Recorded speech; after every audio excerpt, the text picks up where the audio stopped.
Be ready. 5 seconds. Start. The contesting respondents had allegedly filed a revision challenging the impleadment order, which remained pending and was ultimately dismissed, directing the parties to appear before the settlement officer consolidation.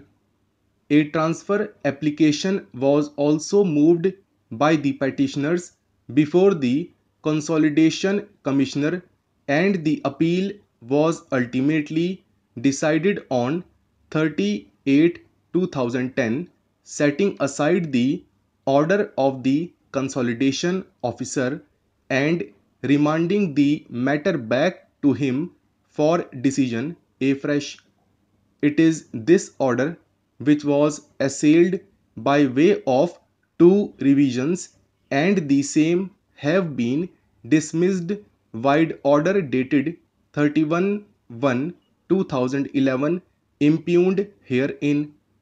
Shri Rakesh Raj, learned counsel for the petitioners, vehemently submitted that there was no ground for the settlement officer consolidation to have condoned the delay in filing of the appeal, inasmuch as the notification under section 52 of the Act had taken place on 23rd March 1991, and there was no occasion for entertaining the appeal in relation to such an objection after such a long time.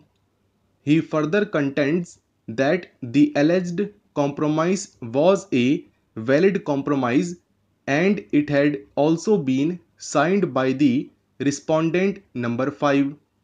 In such a situation, this aspect has completely escaped, which was essential, as the respondent number 5 had full knowledge of the proceedings as well as the sale deeds in favor of the petitioners, but no steps were taken for seeking any declaration in relation to the sale deeds of the petitioners before the appropriate forum.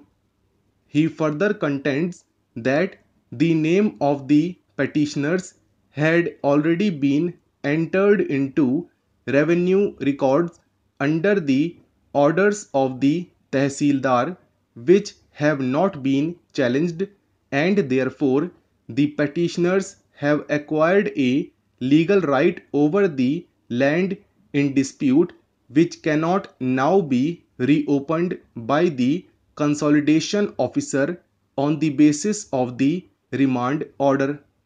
He therefore submits that the orders of the Deputy Director of Consolidation as well as the Settlement Officer Consolidation deserve to be set aside.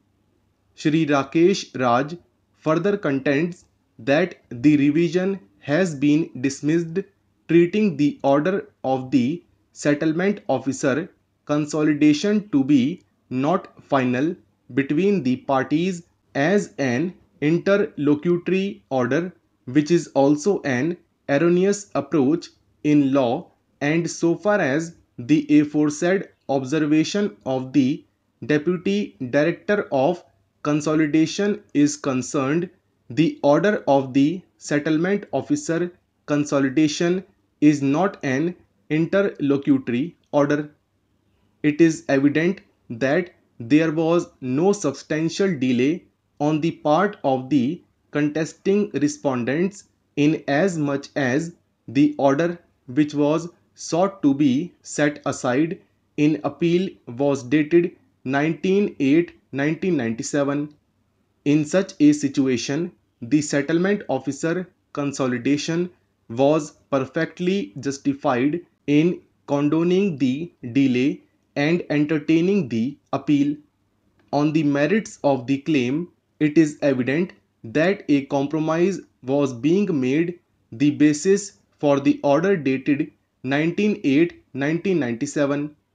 The respondent number 3 admittedly was not a party to the said compromise, even if his natural father has signed the same.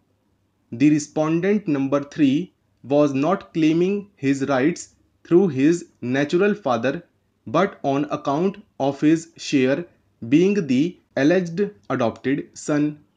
Shri M. K. Sharma, learned senior counsel for the contesting respondent, therefore, is right while making his submissions that the consolidation officer, while proceeding to dispose of the matter, ought to have taken notice of all the prospective heirs of the deceased Srimati Sonal, and therefore the consolidation officer fell in error by not issuing any notice to the respondent number 3 before having proceeded to accept the alleged compromise and decide the objections.